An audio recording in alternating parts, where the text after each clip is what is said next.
बहुत समय पहले की बात है। अयोध्या में राजा दशरथ का राज्य था। एक दिन दरबार में मंत्रणा चल रही थी। तभी द्वारपाल अंदर आया।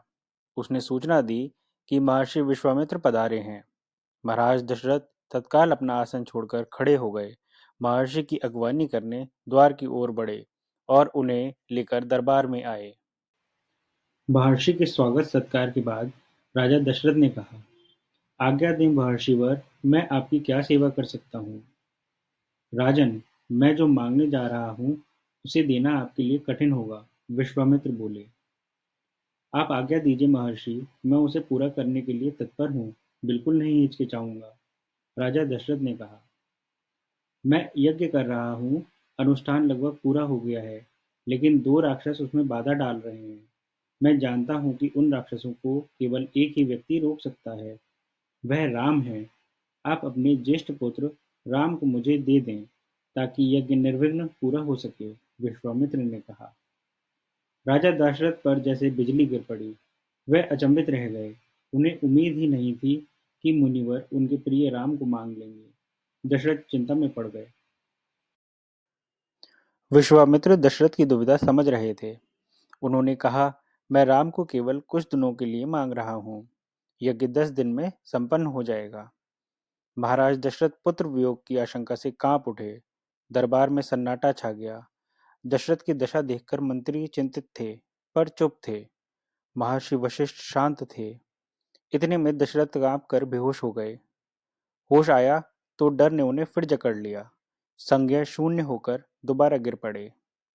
किसी अनिष्ट की आशंका से सभी दरबारी सशंकित थे। कुछ समझ नहीं पा रहे थे। महर्षि और महाराज की संवाद के बीच कुछ बोलना उचित भी नहीं था। मुनि वशिष्ठ चुपचाप आकर महाराज दशरथ के पास खड़े हो गए।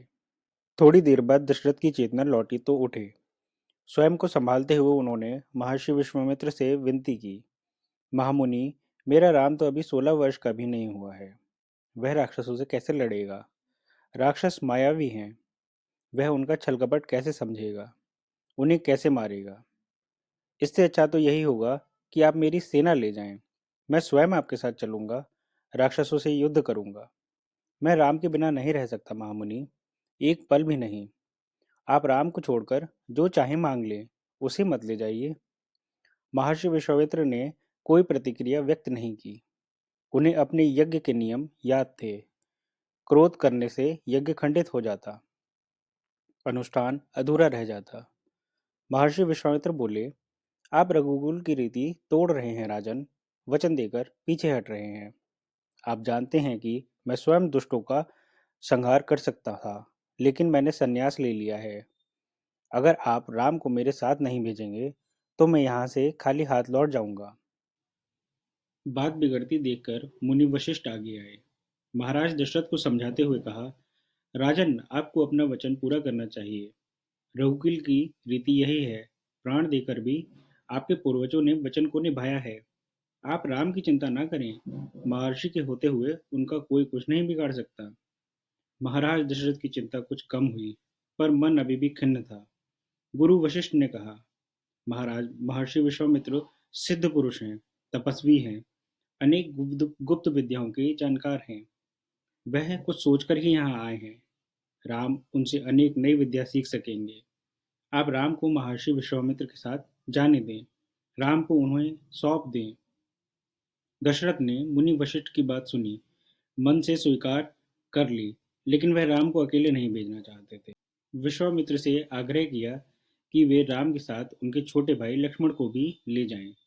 महर्षि विश्वामित्र ने महाराज दशरथ का यह आग्रह स्वीकार कर लिया। राम और लक्ष्मण को तत्काल दरबार में बुलाया गया। महाराज दशरथ ने उन्हें अपने निर्णय की सूचना दी। दोनों भाइयों ने सिर झुकाकर उसे सहर्ष स्वीकार कर लिया। इसकी सूचना माता कौशल्या को दी गई। बताया गया कि राम और लक्ष्मण महर्षि विश्वामित्र के साथ वन जा रहे हैं। नितांत गंभीर माहौल में स्वास्ति वाचन हुआ। शंखनाद हुई। नगाड़े बजे। महाराज दशरथ ने भावुक होकर दोनों पुत्रों का मस्तक चूमकर उन्हें महर्षि को सौंप दिया।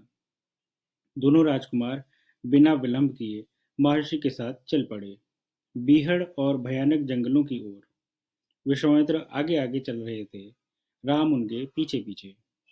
लक्ष्मण राम से 2 कदम पीछे, अपने धनुष संभाले हुए, पीठ पर तुड़ीर बांधे, कमर में तलवार लटकाए।